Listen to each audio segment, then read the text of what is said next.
establishment for a very long time, and more of that later in the programme. And also today, the DUP, the Democratic Unionist Party, there they were in Downing Street, looking happy as Larry because they've done a deal with the Conservative Party, what's called a confidence and supply deal, and for the mere bagatelle of £1 billion of taxpayers' money, Mrs May's position is now secure as Prime Minister. And more of that later in the programme. But the other really big story today, and it follows on from the European summit that I was at on Thursday and Friday of last week, is the government have today published their paper, The United Kingdom's Exit from the European Union, Safeguarding the Position of EU Citizens Living in the UK and UK nationals living in the EU. So what have they said? Well, what they've said basically is that anybody that's been living within the United Kingdom for 5 years has exactly the same rights as any British citizen. That anybody that's been living within the United Kingdom from the EU for less than 5 years, once they've been here for 5 years, will have the same rights as any UK citizen. And anybody that comes later will be allowed a grace period where they can prove themselves and equally qualify for the same rights as UK citizens. And they've done all of this, and yeah, it's technical, sure, but they've done all of this in the hope that across the European Union, the estimated 1 million, though I suspect the figure actually is rather lower, because many UK citizens living in the EU go there for 6 months in the winter or whatever it may be. But they've done this hoping that those rights will be reciprocated and that this is all part of a big nothing's agreed till it's all agreed deal with the European Union. What do I think of this deal that's been offered today? Well, I was always for, actually, us being generous, because if people have come to the country legally in the past, even if I think we've allowed too many people and we've not been selective enough, you know, they came legally, and to retrospectively change people's rights, frankly, we'd be living in a banana republic. So I've got no problem with that. I think the idea that even if, you know, a deal is difficult to come by, Brits living across the European Union will have their healthcare paid for regardless, is a very good, reassuring, sensible thing to do. I think the idea that EU criminals in this country would actually get deported and sent back is even better. So they're the good bits of the deal. It's a generous deal. It's got some sensible parts of it. The thing that worries me is there's no cut-off date. They say it could be any time from the triggering of Article 50. Well, that was on the 29th of March this year, up until we leave. And I wonder, will there ever actually be a cut-off date? Will there ever be a moment where people say, look, you can come, but there's no guarantee that you'll be allowed after 5 years to have settled status and full rights? And that is not in this deal. And whilst I can see, in terms of diplomacy, that this document may be quite good, although Donald Tusk said it was considerably below their expectations. But then again, I think what Donald Tusk wants is for us to buy everyone from the EU a house. But even so, I still think it's too generous, because there is not, as yet, a cut-off date. So I want to ask you, do you think this deal is one that Theresa May and her government have got right? And if you think these proposals, as I perhaps do, are a little too generous, then call me on 0345 60 60 973. If you think the offers are too little too late, text me on 84850. Or perhaps you think these plans are fair and pragmatic, in which case you can tweet me on @LBC. Not forgetting to use the hashtag Farage and LBC. And, of course, as ever, you can watch the show live by going to LBC's Facebook page.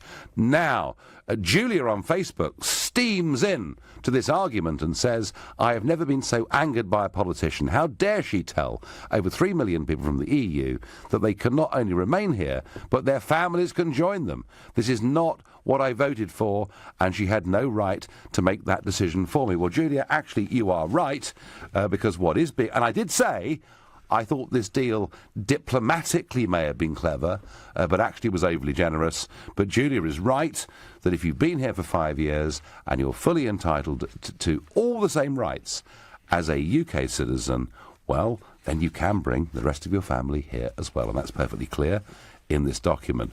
The one sticking point, Julia, is the EU say that the European Court of Justice should be able to oversee these decisions, whereas the UK government have said, no, it must be UK law, although David Davis, who was on television yesterday discussing this, said maybe there'll be a sort of separate third-party arbitration panel. I mean, the idea that UK citizens post-Brexit would live under UK law, but EU citizens living in the United Kingdom could live either under UK law or EU law, clearly would be a nonsense. So Julia, angered, not happy, thinks Theresa has given away too much already. I wonder what Joe in Maidstone thinks. Joe, good evening.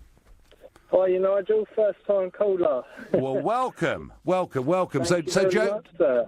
Joe, what do you think? I mean, has she been too generous, or I mean, what do you think? I think that she has been far, far too generous myself. Just to give you a bit of an idea of my background, I am born and raised in the UK. I'm 26 years old. Yeah. And my wife is non-European. Yeah. Now, the loopholes that we have to go through, and we are in a genuine relationship, we've been together for years and years, is absolutely insane. She has to pay for the NHS, I have to give all my wage slips, and it's absolutely insane. Yet, you can come from Europe, and, you could be here for 5 years, and boom, you now have absolutely more rights than me. Because now European citizens can bring their families here without paying an absolute bean. Joe, where is your wife from? She's from Thailand. She's from Thailand. And you are married, are you? We are married, yeah. We got married in the UK. Yeah. Well, Joe, you're absolutely right, because whether it's from Thailand or whether it's somebody, marriage or not, whether it's an engineer from India or a doctor from New Zealand, it's really quite tough to get into the United Kingdom, and certainly you won't qualify for benefits, but you can be anybody you like from Southern Europe, Eastern Europe, Northern Europe, and at the moment you can still come to the United Kingdom, with absolute ease. Yeah. All you frankly have to do is just show your passport at Dover. So, Joe, you think this is discriminatory against non-EU people? And British people. And British people. Go on, explain that. Absolutely. I mean, if it was like I have less rights now than a European citizen, they can access full benefits. Mm-hmm. I can't. Even if I claim sort of housing benefit now or something, that invalidates my wife's visa. That's a very good point. And now you're telling me that, an EU citizen now suddenly has all these rights. I pay national insurance, I pay tax. Yep. I should be in charge. Not these Europeans. So an EU citizen, Joe, doesn't just have more rights than a non-EU citizen, but in a relationship like yours, an EU citizen has more rights than a British citizen. Absolutely, Nigel. Joe, for a first-time caller, you have made a wonderfully powerful and concise point. Joe, I thank you very much for that call, and I invite people to call in and tell me, where's Joe got this wrong? Doesn't Joe from Maidstone actually have a right to be pretty bloomin' angry? Nigel, just what do they want? It appears they still don't understand leave means leave, and that no one should live in the UK under EU law.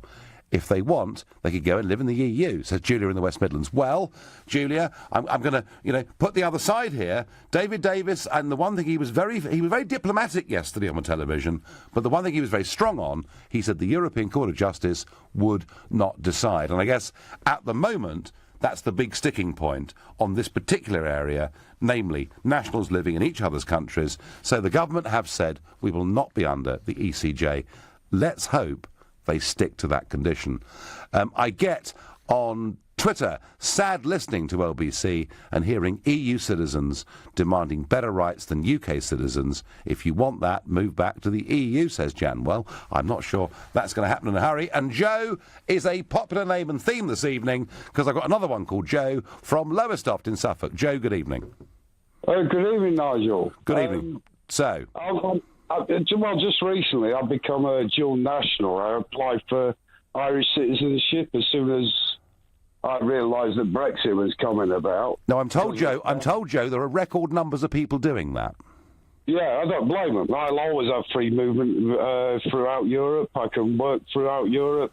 I can live and work, visit. I don't have to go through immigration channels when I go to Europe.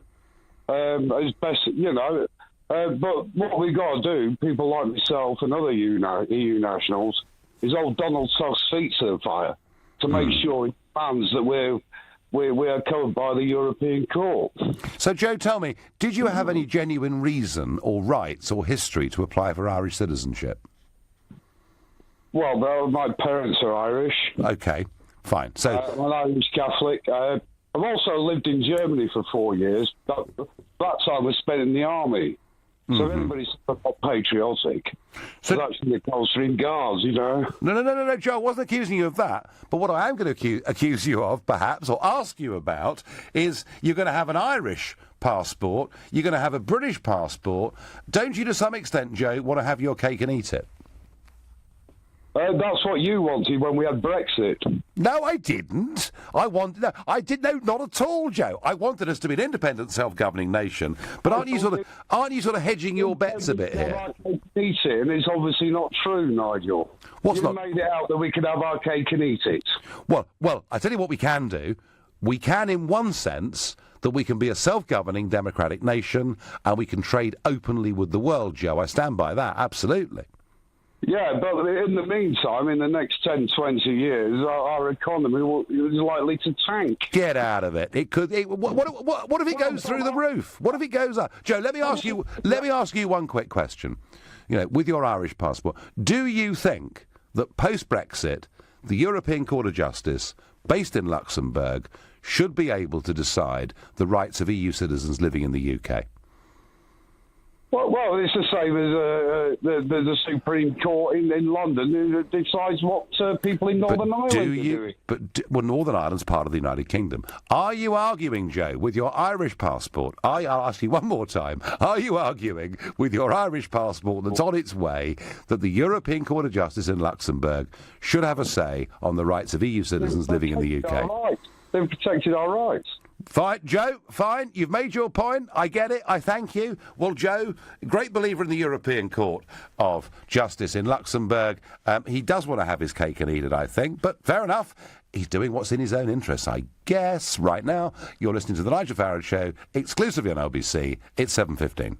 Nick Ferrari at breakfast on LBC. And the Department for Communities and Local Government saying every tower tested so far, believed to be around 60, have failed the fire safety check. Alok Sharma, who's Minister of State for the Department for Communities, Local Government and Conservative MP. I've got a figure here that there are 40,000 people living in tower blocks around the country. Well, we haven't got 40,000 spare hotel bedrooms to put them all. Where are they all going to go?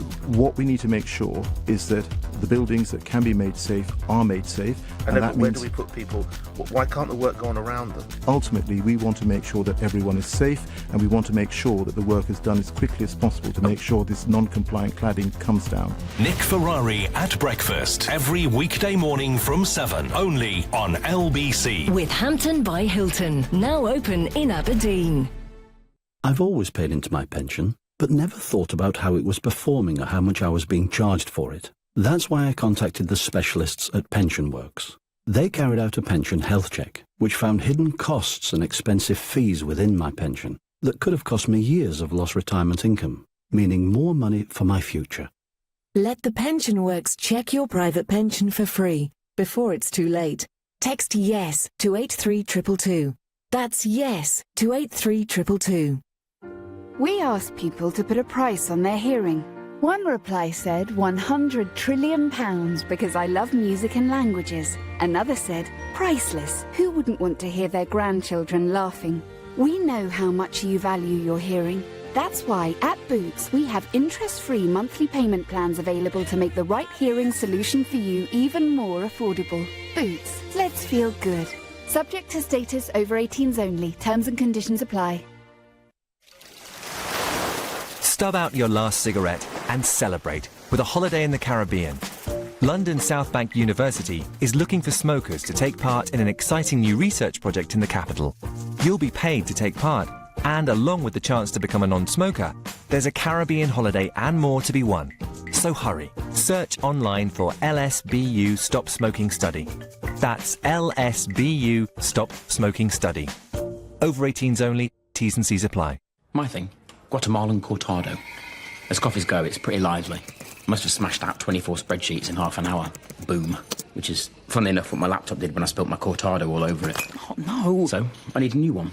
15-inch display, 1 terabyte hard drive, and no big price tag. Refurb it is. Jake's thing. It's got to be a refurbished laptop from eBay. That's as good as new with 12-month seller warranty. Buy refurbished tech on eBay and save up to 50% versus new. eBay.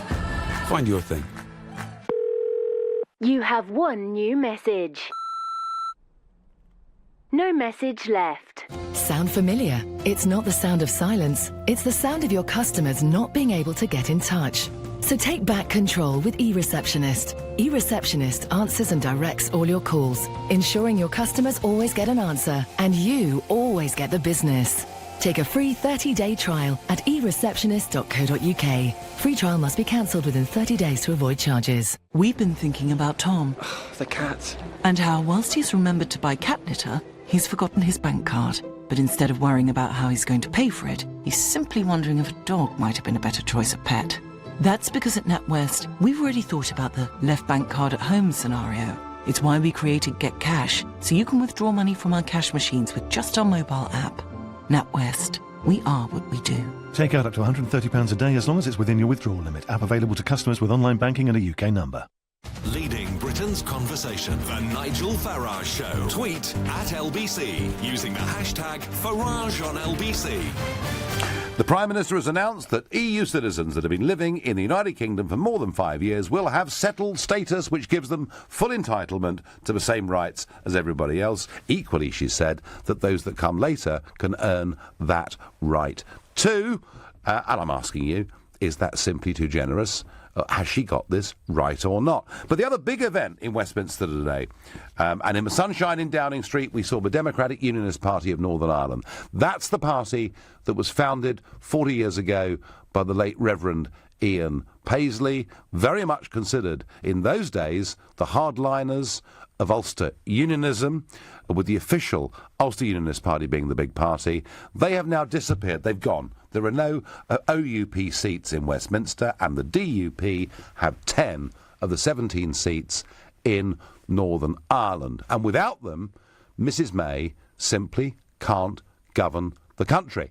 So the deal has been done, and it's taken a long time. What does it all mean? What it means is that £1 billion worth of spending promises have been made to Northern Ireland over the course of the next 2 financial years.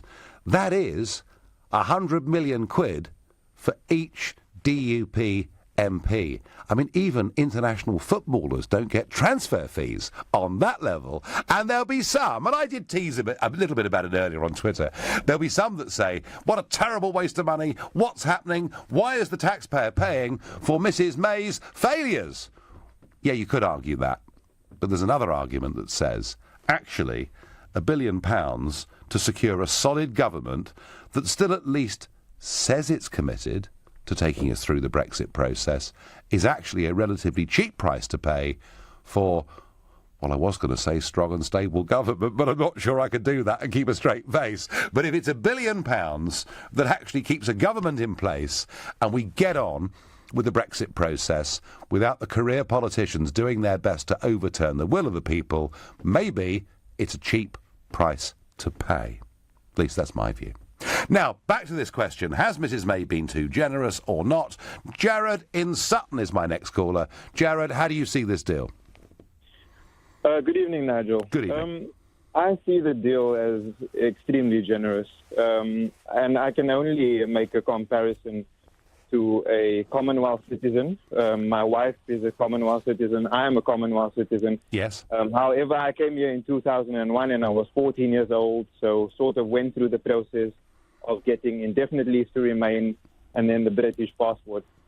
But I think it's too generous for one main reason, is that all of these services that an EU citizen will be entitled to will come just because they've been in this country for 5 years. If a Commonwealth citizen enters the country on a work permit, yes, or a highly skilled visa, however it may be, they've got to wait 4 to 5 years before they have any sort of entitlement to anything.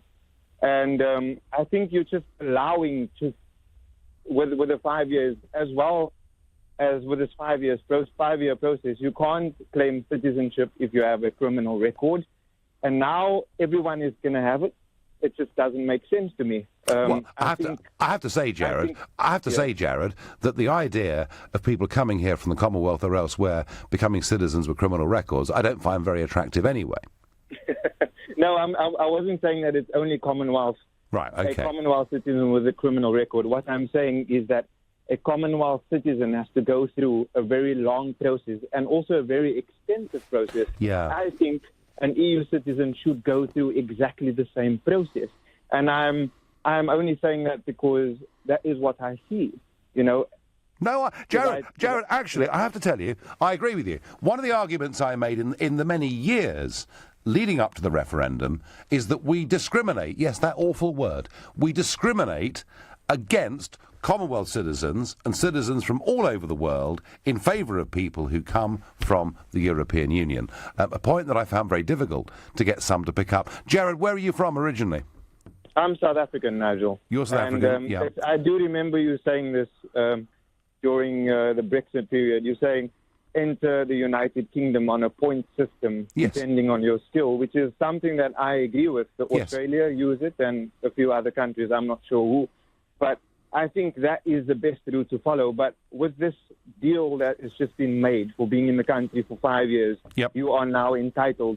Also, another thing is we can't bring our families into this country. I know, whereas EU citizens can now, can't they? Yeah, I just don't think we haven't looked at all parts of this scenario. So, Jared, to sort of sum up the unfairness, the imbalance that existed before the announcement of today's paper is still very much in place, isn't it? I believe so, definitely. Yeah, Jared, thank you very much indeed for your call. Nigel, too much too soon. Talk about giving this country away. Over generous and soft, says John on Twitter. She's being too generous. Once again, the door is open to get more and more people, and the cut-off date should have been the date Article 50 was triggered at the latest. Well, this is the point I keep making. There is no cut-off date in this at all. I think actually there needs to be at some point in time. Nigel Farage, I don't want my cake and eat it. I just want to get out and get control of our country back from the EU. Fine. I'm going to ask Ian in Clapton. Ian, is this the right deal or the wrong deal? So far, Ian, most callers think that it's too generous to EU citizens and doesn't redress the balance at all for people coming from the rest of the world. Afternoon, Nigel. I think there's, as ever, just a lot of kind of misinformation and kind of distortion of things going on. I mean, I phoned up because earlier on... Ian, put us straight, mate. Put us straight. I would love to, Nigel. Earlier on, you had Joe from Maidstone phoning in, and Joe was outraged that his Thai bride couldn't become a citizen of the UK, and he felt that EU citizens who came over here and stayed here for 5 years and then could bring their families over were actually at an advantage over him. This doesn't make sense, because if they came over and tried to bring their own wife from Thailand over, which is what he's doing, they're not going to be able to bring her in. So it's actually dishonest of him to say they've got an advantage, and it's dishonest of you to agree with him saying it, because logically it's not the same. Well, what he was arguing, Ian, was that if he was to go on benefits, you know, I mean, her chances of getting indefinite leave to remain would diminish quite significantly. That was the point he was making. Nigel, that wasn't the point he was making at all. The point he was making very specifically was that he had big issues with his wife, who was from Thailand, and that someone from the EU could bring over a family member from the EU, and that was the same. That is not the same. Well, why should EU citizens have that advantage over somebody from any other part of the world? Well, they don't actually have that advantage over someone from any other part of the world. Obviously, there's different rules regarding all sorts of different places. Obviously, no, there are. But Australia has a different experience to someone from, say, Kathmandu. Now, you know, it's when we have to deal with the specifics of something. I personally believe that I think that EU migration to this country has, by and large, been beneficial. The statistics will bear me on that if we just move away from kind of shrill whistle techniques. Well, I'm not sure they do, Ian, actually. I'm not sure they do. I mean, you know, Before 7 o'clock, Ian Payne was debating the fact that dissatisfaction with the National Health Service has reached an all-time high today. Surely, Ian, that has something to do with an exploding population, and open-door immigration to the EU is part of that problem. I think we could just as easily argue that that's to do with a criminal lack of funding by a government that's interested in implementing privatisation through the back door, Nigel. No, Ian, that was Labour, mate. That was Tony Blair. I will agree with you that the PFI schemes that Blair brought in were completely culpable, but let's just face it, when Thatcher was calling him her greatest success, she wasn't far wrong. Now, fortunately, now we have a Labour Party led by someone whose policies are more in keeping with an actual left-wing agenda, who's probably not going to decimate the NHS in the same manner as a Blairite or indeed a Mayite government would do. But Ian, do you not see the link between a problem with our public services and a population that officially last year increased by 538,000? Nigel, when the public services are almost entirely staffed by EU immigrants, then I think that you're probably pointing the finger of blame in the wrong way. Because why are we not training our own people? And what if 1 million come next year, or 2 million come next year? Then what will you do? What if we find a magic money tree to pay the DUP £1 billion? Who knows what will happen next year? Now, come on, we're in the world of now of what ifs. Right? Let's just talk about what is actually going on. I don't want to talk about what ifs. What if Ian, let me ask you. Let me ask you, because we're running out of time. Let me ask you: do you think Mrs May's offer to EU citizens is the right, reasonable and fair one? I think that Mrs May's offer to EU citizens is completely meaningless, because whatever she said is just utterly vague. It's all designed as some sort of attempt to kind of be a fop to British citizens in Europe, a fop to EU citizens here. As you say, there's no cut-off point on it whatsoever. Yep. Personally, I think that, we haven't even got into the nitty-gritty of this deal yet. But in principle, agreed. It's all smoke and mirrors at this stage. It's dancing around. Ian, I'm going to have to leave you, mate. I'm going to have to leave you. Time has gone. Ian and Clapton, sceptical about Mrs May and many other things. You're listening to the Nigel Farage Show, exclusively on LBC. It's 7:30 and time for the news with Tim Humphrey. The DUP says its deal to prop up Theresa May's minority government is good for Northern Ireland and the UK. The Conservatives have promised £1 billion of extra investment in Northern Ireland over the next 2 years in return for the party's support. Theresa May has set out plans for EU citizens' rights in the UK after Brexit, promising settled status for those who've been here for 5 years or more. The EU's Brexit negotiator has tweeted saying more ambition, clarity and guarantees are needed. The number of high rises to fail fire safety tests has risen to 75 across 26 local authorities in England. Councils have been urged to speed up the checks after the Grenfell fire in West London. LBC weather, dry and clear for most of the night in the south, but there will be rain further north, a low of 12 degrees, cloudy just about everywhere with some rain tomorrow and a high of 21.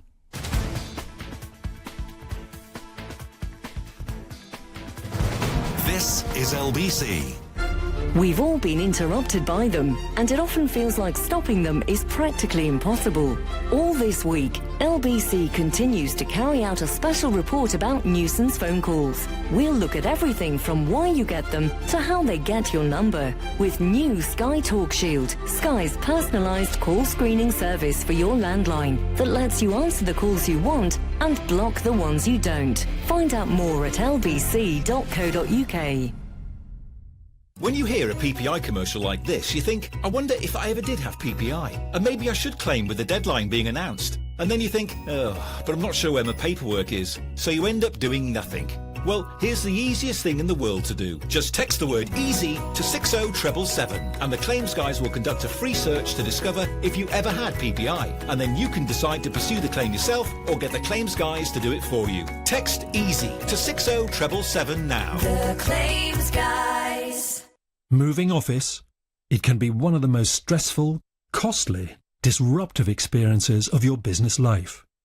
But not with Morris Interiors, who've been designing, fitting out and transforming workplaces for over 3 decades. To get your free guidebook, attend a free seminar or book a free consultation, go to officerelocation.co.uk.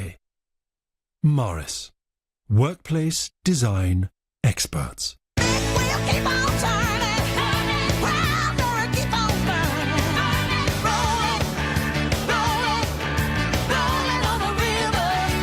With With breakdown cover from the AA, we'll do whatever it takes to make sure your big wheels keep on turning. Our mechanics usually get you going again in 30 minutes. Breakdown cover from the AA, because anything can happen.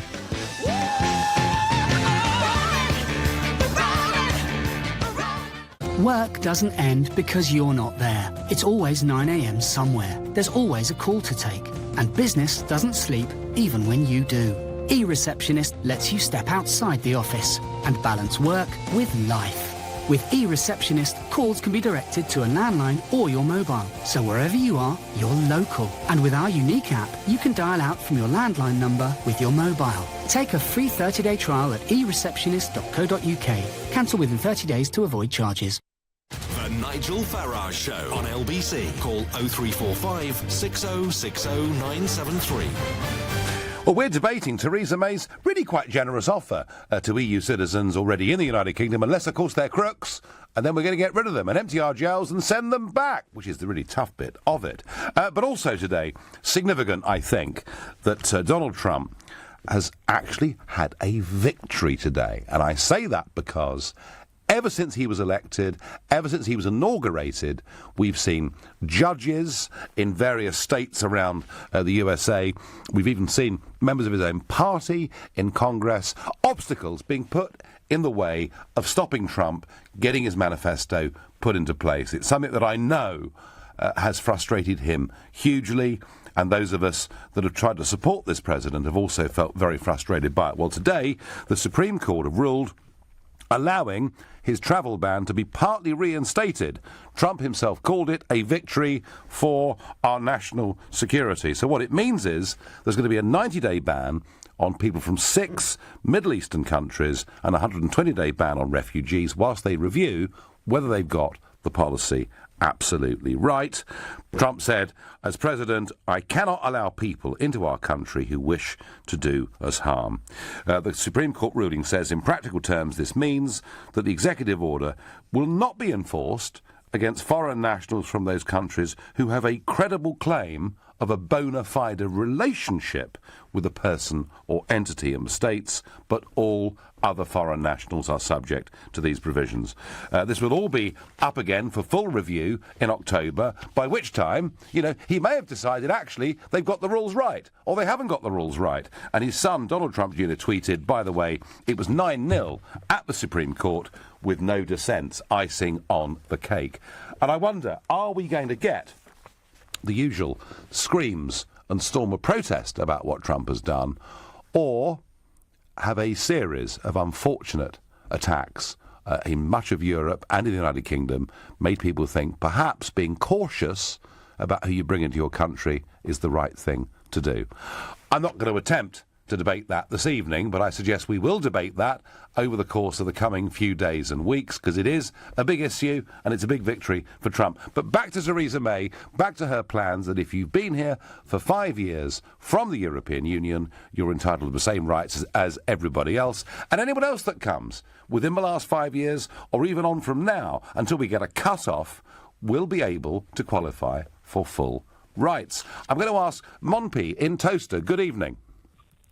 Good evening, Nigel. It's an absolute pleasure to speak to you. You're very sweet. You're very sweet. So has she got this right, Monpi?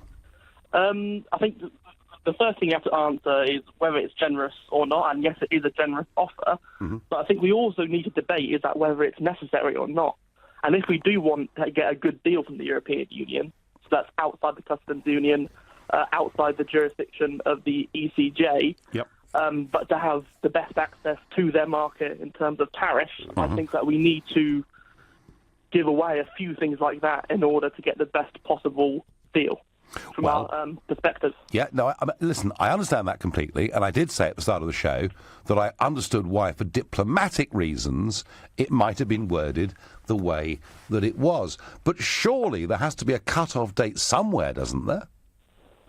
Yeah, I do understand that cut-off date, but don't recent figures show that immigration to the UK from the EU since the referendum vote has decreased? and not increase. Yes, but it's still yes, but it's still massive. I mean, this is the point, isn't it? Oh, hey, wow! Listen, guys, what a victory! Net migration to the United Kingdom last year from EU and non-EU is only 250,000. It's only 10 times what it was for the 60 years after World War II. Yeah, OK, it wasn't 336,000, but it was still 250,000. So, yeah, I do understand what you're saying, that we have seen a slowing of the numbers coming, but we do still have an open door, don't we? Yeah, and I am a staunch Brexiteer. I did really want it to happen, and I'm very happy it has. Yep. But I think in the long term, after we have left the European Union, I'd be happy that we have given away those 5 years in order to get the best possible access. Yes. In terms of economics and outside the jurisdictions of the ECJ. So your view is that pragmatically, Theresa May, David Davis, the others, they've got this right because being generous like this will perhaps give us better chance of a tariff-free deal, yeah? Well, whether they got it right, we won't know until the final deal is agreed, but the point I was trying to make, that it is no. a good step in the direction. No, listen, you make the point beautifully. Thank you very much indeed for your call. Well, it's a reasonable point, isn't it? That you know, what is our main negotiating priority? And if indeed it is, and I'm speaking now for the government, not for me, but if it is gaining tariff-free access to the European single market, then I guess concessions have to be given, and that's the point that Mumpy was making. Evening, Nigel. Mrs May has got this right on the money.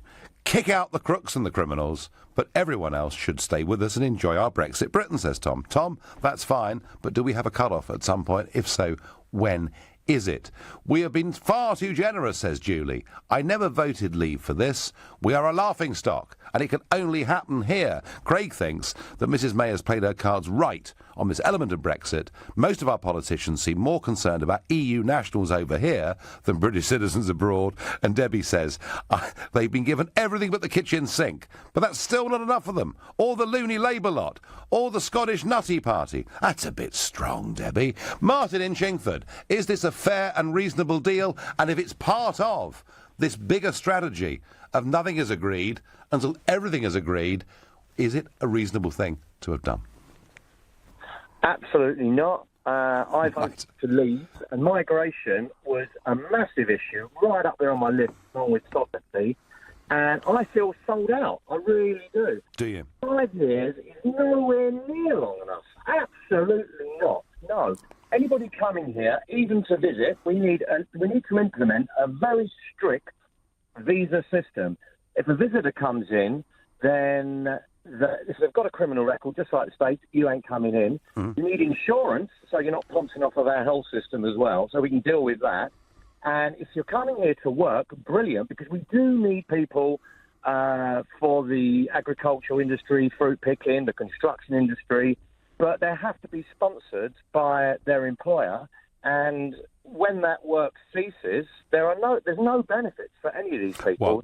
That's the big... 10 years. I mean, Martin, that's the big difference, isn't it? There is a big difference between a work permit, the ability to come to work, and, as is being set out very clearly here with the government, settled status within the United Kingdom. They are two very, very different things, and I have to say that I rather, think that rights of residency and rights to work have been confused and effectively become the same thing over the course of the last few years. So, Martin, what would you have done? What would your rules be? Would you say, I mean, an EU citizen who's been here for over 5 years and has obeyed the law and paid their taxes, what would you say to them?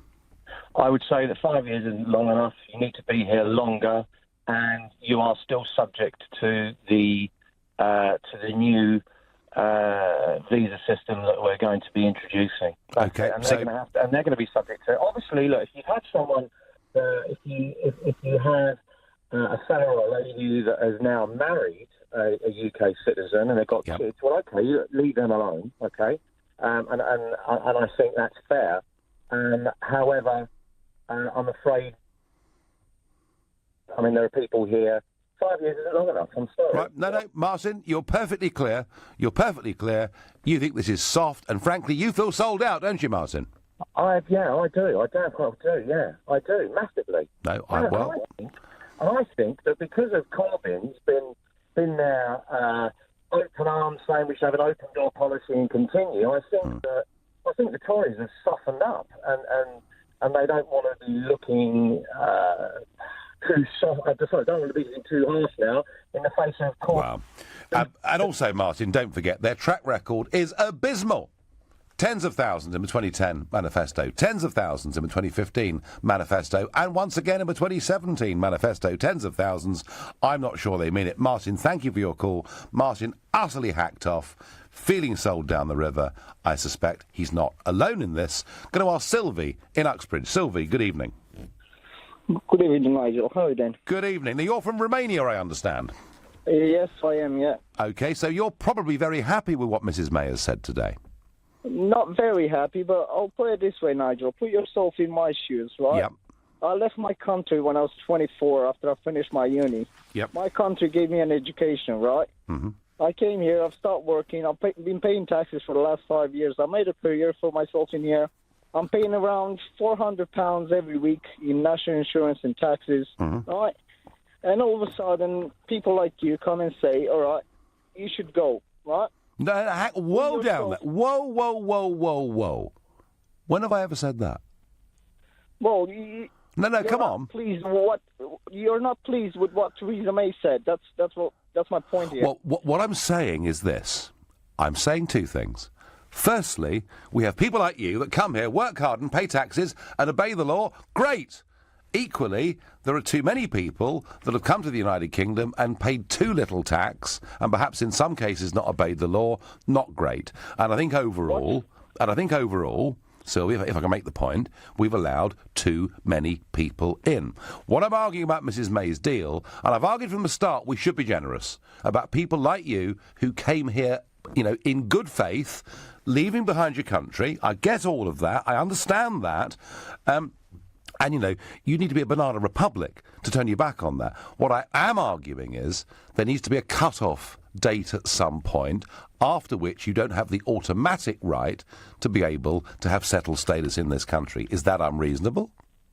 No, it's not unreasonable, but I don't want to jump through hoops now just to be able to stay here. No. How long have you been here? Just over 5 years now. Well, you qualify. You've got nothing to moan about at all. Hey, not me personally. You're in a great position. You're in a great position. I'm in a great position. Yeah. Fair enough, Nigel, but I brought my missus here. She's been here for 2 years now, right? Yep. She's not qualified.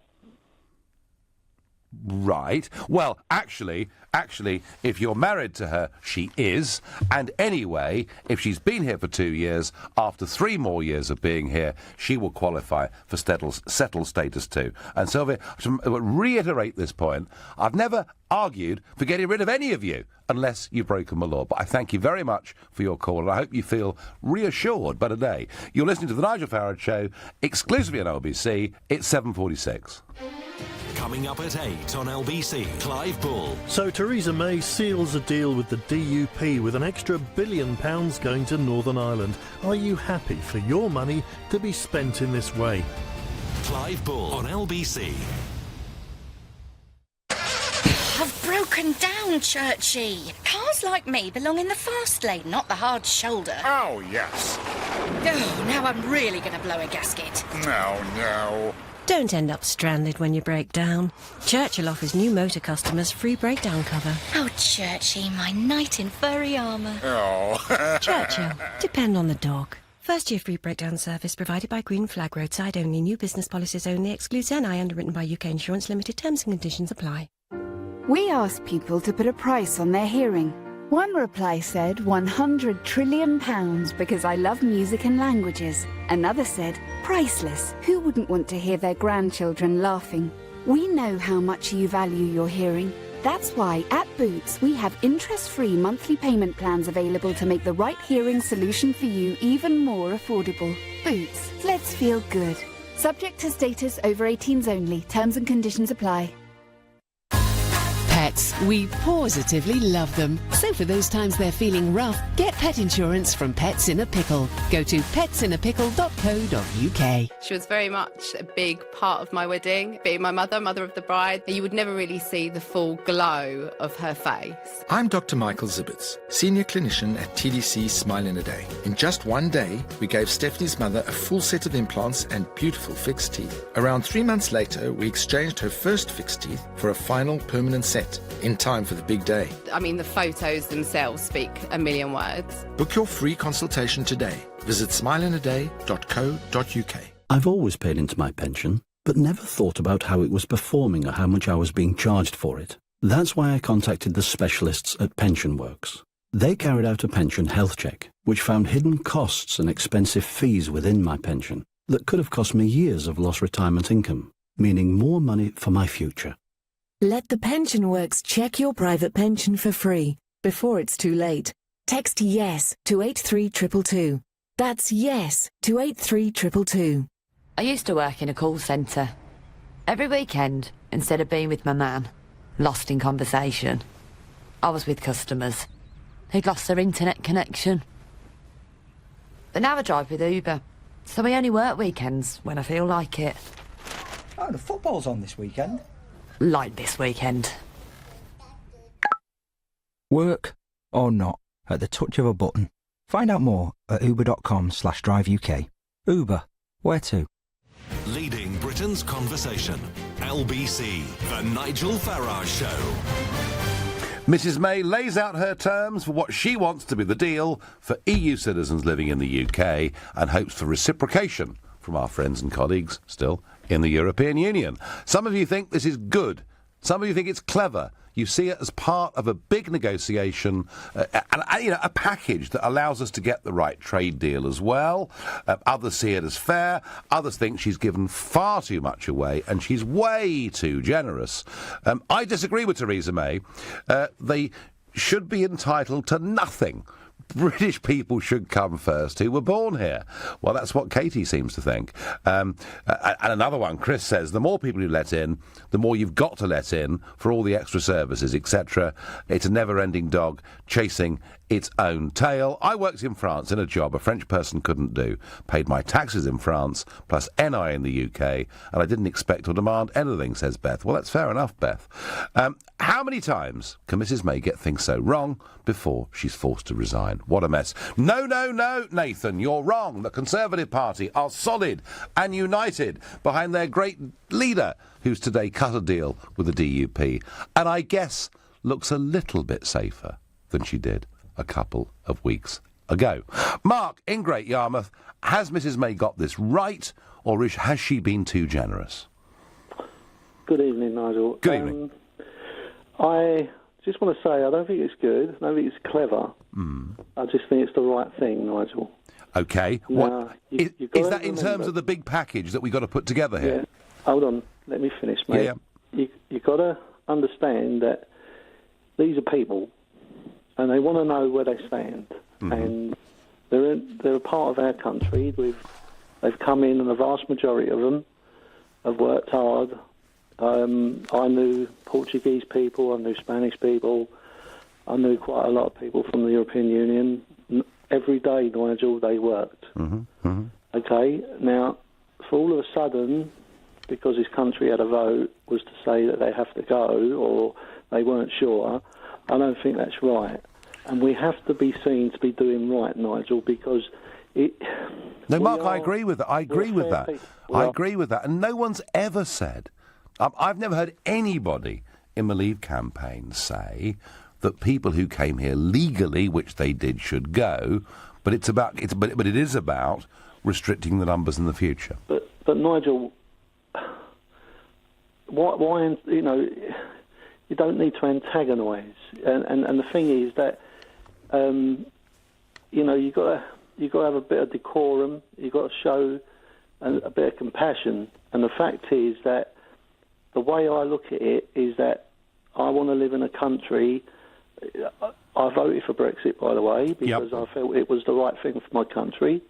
Okay, and I wanted parliamentary sovereignty. Yep. But it needs to go through Parliament to be rubber stamped, because it then shows, others. It shows those who are already living here that we mean business. We are not going to we're not going to play games with your lives. And I really am upset because I didn't vote for Brexit to upset people. I voted for Brexit because I wanted, again, to be Parliament to be sovereign. Now, what we do after that is another argument. But Mark, you think what she's done? You think what she's done today is the reasonable, sensible, moral thing to have done? Yeah, I do. Fine. Yeah. No, Mark, thank you, and you've made that point with, some passion. A Leave voter, Mark, who feels very strongly that being generous and being decent is part of what we are and who we are. A point made well. Paul, in Swiss Cottage, is this the right deal? Is it generous? Is it too generous? With respect, Nigel, I didn't actually ring up to talk about this deal that Theresa May's done. I think everything she's done is farcical. Right.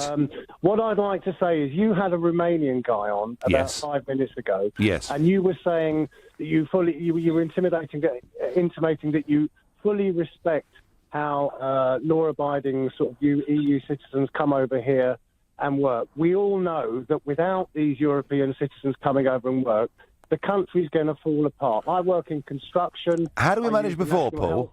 How do we manage before? I mean, I heard this argument from the soft fruit industry. Please let me finish. How do we manage? It's not. I think times were different back then. What in 2006? In 2006, I mean, don't forget, Paul. Romania and Bulgaria gained access in 2007. I'm now being told, Paul, by the fruit industry, particularly in Kent and elsewhere, that without an open door to Romania and Bulgaria, the fruit would rot in the fields. Is that really credible?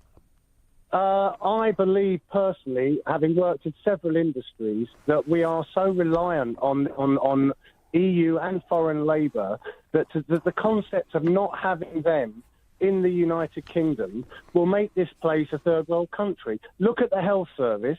Look at the fact that 96 or whatever it is % of nurses do not want to work in this country anymore. And I hate to say this, but this is from your rhetoric that you've brought about. I'm not saying that your views are your own views only. There are lots of people in this country that think the same, but I think you're all being really short-sighted. I'm not saying that we don't need to have some kind of change and limitations in terms of who comes into the country. So what are we arguing about, Paul? All I've ever said is let's have controls. What you're arguing about, of course we've got to have some controls. But what I was going to ask you is, when you spoke to that Romanian guy on the radio, you said to him that we can send away these, vast amount of criminals. I'm going to ask you a question. Of all the Romanians and EU citizens in this country right now, what percentage of those people do you consider represent a criminal, people with a criminal record or people that are actually pouncing off the state? Because in my experience in the building trade in particular, we are absolutely as dependent on EU citizens coming in and working as we are on the raw materials that we use to do the job. Well, Paul, listen, there is no problem with EU citizens coming to work in this country, or citizens from India or New Zealand or America or wherever it may be, right? No problem at all. But we don't want people with criminal records, and if people come without criminal records and break the law, we don't want them here. Paul, the odd thing about this conversation is we're not a million miles apart. If we need good foreign labour from good people, let's have it. Let's do it on a work permit system. And what's not to like about that? Well, whether or not that's workable, I don't know. I mean, they're so ingrained in our society. I mean, we're all foreigners here. Even the name Farage to me indicates that you're, in fact, possibly French. Well, you may well be right. But you may well be right. And they were a huge influx at the time. But Paul, look, we're not that far apart. And I made the point to Sylvie, the Romanian who rang up, that there is no enmity towards people like him, but there is an absolute desire to get back control of our own borders. And, Paul, we have to do something about this exploding population. Otherwise, it doesn't matter how many foreign nurses we have. The health service won't be able to cope. Paul, I thank you very much indeed for that call. Well, a pretty lively debate on this issue tonight, as I thought it was going to be. And my final thought on all of this is, right from the start, I've thought that this was the one big, generous offer that Theresa May and the UK government should make. You know, anybody that has come to the United Kingdom legally should be, entitled to stay, and if they've paid their way for a period of 5 years, and incidentally, that was UKIP manifesto stuff in 2 general elections, then that seems reasonable to me. They should be entitled to benefits, having paid their taxes and obeyed the law. So I think that's absolutely right. We make this offer. It's disappointing that the EU have already rather talked it down, because they want to have a foreign court, the European Court of Justice, having jurisdiction here, which it can't. But we have to have a cut-off date. Otherwise, this is simply going to go on forever. So, the principles of what she's done today are right, but again, frankly, not quite tough enough, not quite brave enough, in my view. You've been listening to the Nigel Farage Show here on LBC. I'm back tomorrow at 7. Coming up at 10, it's Ian Collins, but up next, it's Clive Bull. Thank you very much, Nigel, and lots to talk about between now and 10. At 9, it's the Consumer Hour. I'm joined by Dean Dunham, consumer lawyer and the Retail Ombudsman, here to answer your questions about your consumer rights. So if you've had a problem with a retailer or a contract, or you think you've been scammed, then listen to the Consumer Hour at 9. We will be coming back as well to this issue of the Prime Minister setting out her plan for EU citizens. But first of all, another deal from Theresa May, that with the DUP, with an extra £1 billion going to Northern Ireland. Are you happy for your money to be spent in this way? 0345 6060 973 is the number here at LBC. On FM, online, on your mobile and on digital radio. Leading Britain's conversation. This is LBC.